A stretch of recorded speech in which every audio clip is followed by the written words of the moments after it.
नमस्कार साथियों, friendly master जी channel में आपका स्वागत है। नवोदय विद्यालय प्रवेश परीक्षा कक्षा 6 में पूछे जाने वाले कुछ मानसिक योग्यता से संबंधित प्रश्नों पर चर्चा करेंगे।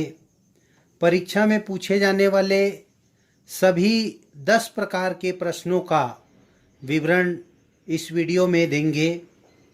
10 प्रकार के प्रश्न शामिल किए जाते हैं। नवोदय परीक्षा में मानसिक योग्यता से 10 प्रकार के 40 प्रश्न पूछे जाते हैं। प्रत्येक प्रकार से 4-4 प्रश्न होते हैं और चूंकि 80 प्रश्नों में 40 प्रश्न मानसिक योग्यता से होते हैं, इसलिए मानसिक योग्यता की तैयारी करना भी अति आवश्यक है। इस वीडियो में मानसिक योग्यता में पूछे जाने वाले सभी 10 प्रकार के प्रश्नों पर चर्चा करेंगे। उसके बाद प्रत्येक प्रकार से संबंधित वीडियो लगातार डाले जाएंगे।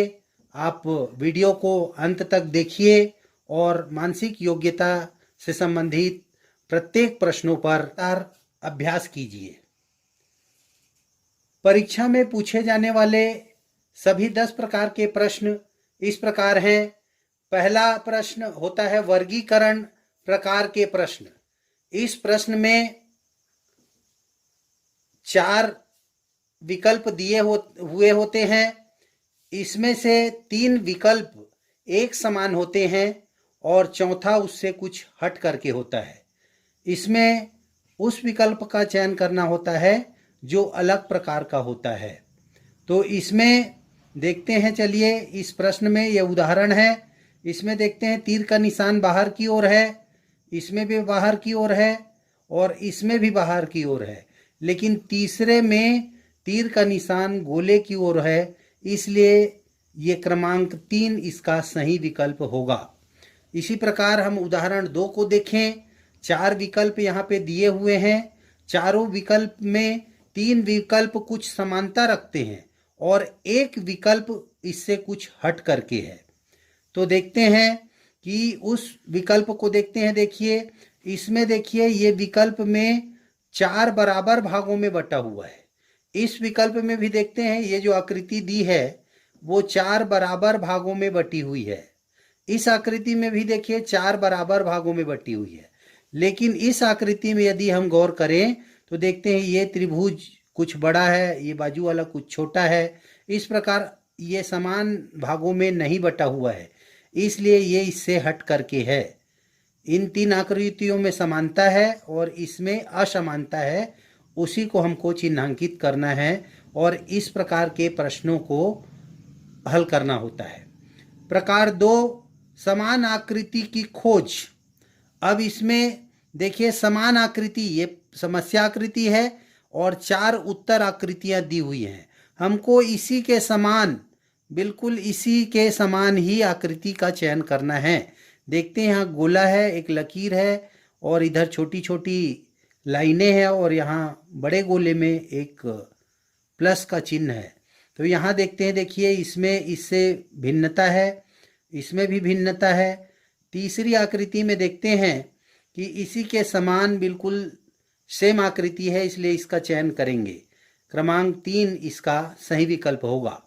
इसी प्रकार हम प्रश्न उदाहरण 2 को देखें तो उदाहरण 2 में भी चयन करें। देखिए तीर के विपरीत दिशा में अर्धचंद्राकार ये चिन्ह दिया है, तीर के विपरीत दिशा में। यहाँ देखिए तीर के विपरीत दिशा में है, लेकिन ये तीर के अनुकूल दिशा में है, इसलिए ये विकल्प का चयन नहीं करेंगे। उसके बाद इसको देखते हैं, ये अनुकूल दिशा में अर्धचंद्राकार है, ये भी नहीं होगा। तीसरा को देखते हैं, तीर के ये भी अनुकूल दिशा में है। इसमें देखते हैं प्रश्न, इसमें चौथे में ये देखते हैं कि ये तीर के विपरीत दिशा में ये अर्धचंद्राकार आकृति दिया हुआ है। इसी प्रकार प्रश्न प्रकार 3 में चर्चा करते हैं, आकृति पूर्ण करना।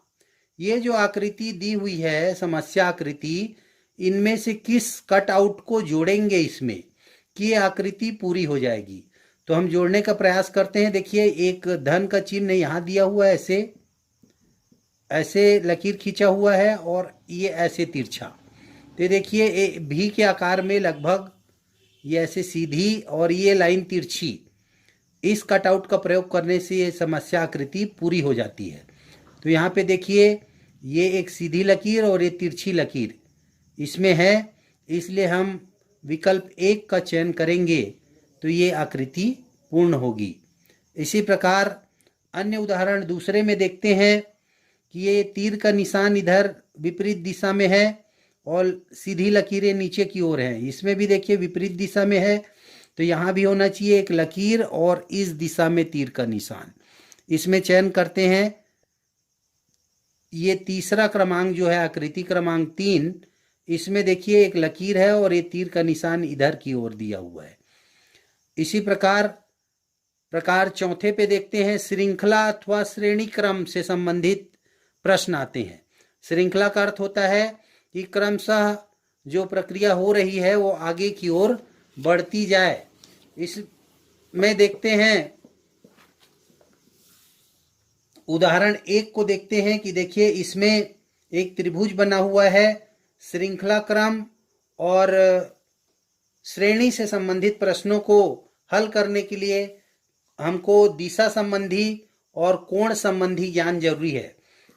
इसमें देखिए ये दिशा हम जानते हैं उत्तर, दक्षिण, पूर्व, पश्चिम, और इसमें ये जानना है कि ये 90 अंश का कोण होता है। यदि इसका आधा हम करें तो ये 45 अंश का होगा। इसी प्रकार इसमें ये जानना जरूरी है कि यदि इधर घूमते हैं उसको हम क्लॉकवाइज कहते हैं, घड़ी की सुई की दिशा में। क्लॉक का अर्थ होता है घड़ी, क्लॉकवाइज मतलब घड़ी की सुई जैसे घूमती है ऐसे उस दिशा में यदि चित्र घूम रहा है तो उसको हम कहते हैं क्लॉकवाइज। और यदि ये ऐसे घूम रहा है उल्टी दिशा में इस प्रकार ऐसे, तो इसको एंटी क्लॉकवाइज कहते हैं। ये दो चीज़ों का ज्ञान जरूरी है इस प्रश्नों को हल करने के लिए। पहले दिशा का सूचक, दूसरा क्लॉकवाइज, एंटी क्लॉकवाइज और कोण संबंधी। चलिए उदाहरण के माध्यम से इसको समझते हैं कि हमको इसकी आवश्यकता कैसे होती है। देखिए त्रिभुज है, ये त्रिभुज इधर से 90 अंश घुमा हुआ है इस ओर। ये नुकीला भाग इधर घड़ी की सुई की दिशा में 90 अंश घुमा हुआ है। उसके बाद यहाँ से फिर 90 अंश घुमा है नीचे तरफ। अब फिर 90 अंश घूमेगा तो नुकीला भाग इधर होना चाहिए इस तरफ। और दूसरा और क्या है, देखिए इसमें ये छायांकित हो गया था, उसके बाद ये फिर कोरा भाग है, फिर अगला क्या होना चाहिए, छायांकित होना चाहिए। तो हम इसमें चयन करेंगे कि जो इस दिशा में नुकीला हो और छायांकित हो, उत्तर क्रमांक 2। ये 2 जो है देखिए इधर नुकीला है और छायांकित भी है, इसलिए इसका सही उत्तर ये होगा। इसी प्रकार एक और उदाहरण को देखते हैं। इस उदाहरण से मैच करते हैं कि यहाँ क्या आ सकता है। देखिए इसमें 90 अंश इधर ऐसे घुमा हुआ है इस तरफ, तो घड़ी की सुई की दिशा में है। ये देखिए 90 अंश घूमने के बाद और क्या हुआ है, ये जो बाहर में लकीरें निकली हैं बाहर तरफ विपरीत दिशा में, वो लकीरें अंदर की ओर आ जाती हैं। और फिर जब ये 90 अंश घूमता है, देखिए घड़ी की सुई की दिशा में ये ऊपर चले गया, ऐसे 90 अंश घूमा तो ये फिर विपरीत दिशा में हो गया। फिर 90 अंश घूमेगा तो हम देख सकते हैं कि ये ऐसे आएगा, ऐसे आने के बाद ये लकीर ऐसे कटी हुई रहेगी और पीछे तरफ ये ऐसा एक डंडा खींचा हुआ रहेगा। तो यहाँ पे ये देखते हैं ये छोटी लकीरें अंदर की ओर होनी चाहिए, ऐसे अंदर की ओर। इसी क्रम में तो हम देखें ये जो तीसरा विकल्प दिया है ये इसका सही उत्तर होगा। इसी प्रकार अगले प्रकार में देखते हैं, प्रकार 5, सम संबंध अथवा सादृश्यता। एक समान जो दिखाई दे उस पे और जो क्लॉकवाइज एंटी क्लॉकवाइज की बात कर रहे हैं वो भी देखने के लिए मिलता है। देखते हैं इसमें देखिए उदाहरण 1 दिया है, इसमें घड़ी की सुई की दिशा में 135 अंश घुमा हुआ है ये चित्र। फिर यहाँ से फिर 135 अंश घुमा है इस प्रकार ये 45 और ये 90, 135 अंश यहाँ भी घूमना चाहिए। तो 135 अंश घूमेगा और ये बिंदी जो है यहाँ बीच में आ जाएगा, जैसे किनारे में था तो ये बीच में होगा। तो उत्तर क्रमांक 1 जो है इसका सही उत्तर होगा। इसी प्रकार उदाहरण 2 को देखते हैं।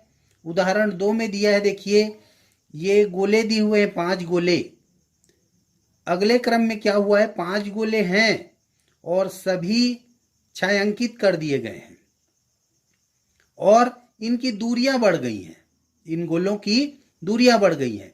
तो इसमें भी क्या होना चाहिए, ये छायांकित होने चाहिए और दूरियां बढ़नी चाहिए। तो ये देखिए उत्तर क्रमांक 4 इसका सही विकल्प होगा। ये भी है छायांकित लेकिन इनकी दूरियां नहीं बढ़ी है। अगले प्रकार में देखते हैं, वर्ग वृत्त या त्रिभुज को पूर्ण करना। वर्ग वृत्त या त्रिभुज को पूर्ण करने के लिए हमें क्या करना चाहिए, इन आकृतियों को हम स्केल की सहायता से पूरा करने का प्रयास करें। इस आकृति को स्केल ले लें और ऐसा प्रयास करें इसको पूरा करने का, बार बार अभ्यास करें। उसके बाद जो प्रिंटेड दिया हुआ है पहले से प्रश्न में उसको ढक लें और ढकने के बाद जो हम नया निर्माण किए हैं लकीर खींचकर, उससे संबंधित देखें कि इसमें कौन सी आकृति दी हुई है। तो जब हम इसको छायांकित ऐसे करेंगे तो यहाँ से देखेंगे ये जो बनाया है स्केल से खींच करके उससे कौन सी आकृति मैच खाती है। तो इसमें हम देखते हैं कि ये आकृति जो यहाँ पे दी हुई है ये क्रम में इधर नुकीला है, देखिए ऊपर की ओर नुकीला और यहाँ पे ऐसे डिब्बे की भांति दिया हुआ है। तो इसमें हम देखते हैं पहला आकृति भी उस प्रकार दिख रहा है, इधर नुकीला है और यहाँ जुड़ा हुआ है। इस प्रकार जो है इससे हम भली भांति जान सकते हैं कि ये इस तरफ ऊपर की ओर थोड़ा ये ऐसे सीधा है, थोड़ा सा नुकीला है ऐसे और ऐसे बंधा हुआ है। उदाहरण 2 देखते हैं। उदाहरण 2 में भी देखते हैं कि ये त्रिभुज की आकृति में हम ऐसे करके खींचे, लकीर खींच लें ऐसे, ये ऐसा बना लें, ऐसा खींच लें और इधर भी लकीर खींच लें और इसके शीर्ष से ऐसे इसको जोड़ दें। जोड़ने के बाद देखिए जो अंदर का प्रिंटेड पार्ट था उसको दबा दें। तो हमको देखिए छोटे छोटे 2 त्रिभुज ऊपर से जुड़े हुए दिख रहे हैं। तो ये आकृति ये जो 2 दी हुई है ये इससे पूरा पूर्ण हो सकता है। ये इस प्रकार ये पूर्ण से संबंधित मानसिक योग्यता से प्रश्न पूछे जाते हैं। 7वें प्रकार में दर्पण प्रतिबिंब एवं जल प्रतिबिंब। दर्पण प्रतिबिंब में दर्पण की स्थिति यदि इधर बाजू में दी हो तो इसमें प्रतिबिंब कैसे बनेंगे, बाएं में दिया जो प्रतिबिंब का ये होगा वो दाहिना दिखेगा और दाहिना में दिया हुआ बाएं में दिखेगा। ऊपर नीचे में कोई परिवर्तन नहीं होगा।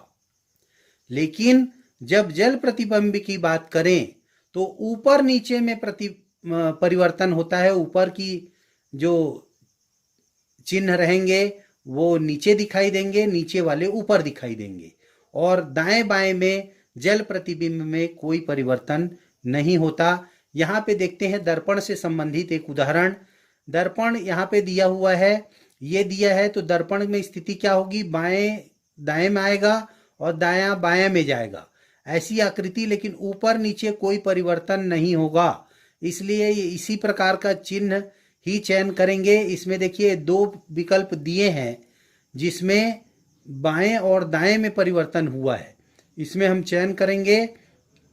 तो देखते हैं कि इसमें जो आकृति दी हुई है इससे और इससे मैच करते हैं। तो आकृति 4 जो है बिल्कुल इसी के विपरीत इसमें दिखाई देती है। या फिर दर्पण आकृति को समझने के लिए हम इस पन्ने को पलट करके पीछे भी देख सकते हैं। यहाँ पे यदि प्रकाश पड़े तो ऐसी इसकी प्रतिबिंब जो ऐसा, इसको ध्यान में कर लें और पन्ना पलट के देखेंगे तो इन चारों में से कोई ऐसी आकृति होगी जो इसी की भांति सेम दिखाई देगी इसके पीछे तरफ देखने से। तो ऐसा भी हम कर सकते हैं। जल प्रतिबिंब में ऊपर नीचे में प्रतिबिंब ऊपर का नीचे दिखाई देता है, नीचे का ऊपर दिखाई देता है। कभी कभी जल प्रतिबिंब इसलिए बताया जा रहा है, ये दर्पण की स्थिति को यहाँ ऊपर बना दी जाती है, यहाँ पे बाजू में ना बना के। तो ऊपर में बनाने के बाद जल प्रतिबिंब में जो चित्र दिखाई देगा वही चित्र दर्पण की स्थिति जब यहाँ होगी तब दिखाई देगा। क्यों दिखाई देगा? क्योंकि चित्र ऐसे बना हुआ है, दर्पण ऐसे करेंगे तो हम दर्पण की ओर से ऐसे बाजू से देखेंगे तो ये दाएं बाएं होगा, ऐसे देख रहे हैं तो ऊपर नीचे हो रहा है। इसलिए जल आकृति यहाँ पे यदि दर्पण की स्थिति होगी तो जल आकृति में जो ऊपर नीचे परिवर्तन होता है उस प्रकार के परिवर्तन होंगे। तो ये दर्पण से संबंधित प्रश्न है। इसी में कागज के मोड़ एवं पंच से संबंधित है। कागज के मोड़ से संबंधित हम देखते हैं कि कागज को ऐसे तीर जिधर ऐसे नुकीला दिया है इसको ऐसा मोड़ा गया, मोड़ने के बाद फिर यहाँ से फिर आधा यहाँ मोड़ा गया, इस प्रकार किया गया। फिर इसको करने के बाद यहाँ गोला काट दिया गया है, एक छोटा सा गोला काटेंगे तो बाद में जब इसको कागज को पूरा खोला जाएगा तो कैसे दिखाई देगा। ऐसे प्रश्नों को बनाने के लिए हम क्या करेंगे, विपरीत दिशा से चलेंगे। इधर से हम देखें ये कागज में यहाँ गोल काटा गया है, फिर इसको हम ऐसा खोल दें, इसको खोलेंगे तो एक गोला यहाँ बनेगा, एक गोला यहाँ बनेगा। फिर जब इसको ऐसे खोलेंगे तो इधर भी दो दो गोले होंगे, इस प्रकार 4 गोले बनेंगे। तो हम इस में देखते हैं कि 4 गोले किस में बने हुए हैं। तो देखिए 4 गोले इसमें बने हैं, लेकिन इसको एक बार यहाँ पे और मोड़ा गया है, इसलिए यहाँ पास पास में 2-2 गोले दिखाई देंगे। यहाँ पे जब ऊपर की ओर हम जाएंगे, ये थोड़ा ऊपर लिया है इसलिए ये आकृति नीचे वाली नहीं होगी, ये जुड़ करके ये नीचे के लकीर से जो गोलाई वाली लकीर है उससे ये गोला थोड़ा काटे हैं वो ऊपर है और ये टच हुआ है देखिए नीचे, तो ये आकृति नहीं होगी। ये वाली जो आकृति इसमें दिया है उत्तर, ये इसका सही विकल्प होगा 3। तो इस प्रकार हम ये कागज से संबंधित जो प्रश्न होते हैं उसको इधर से वापिस हम इसको बनाते हैं।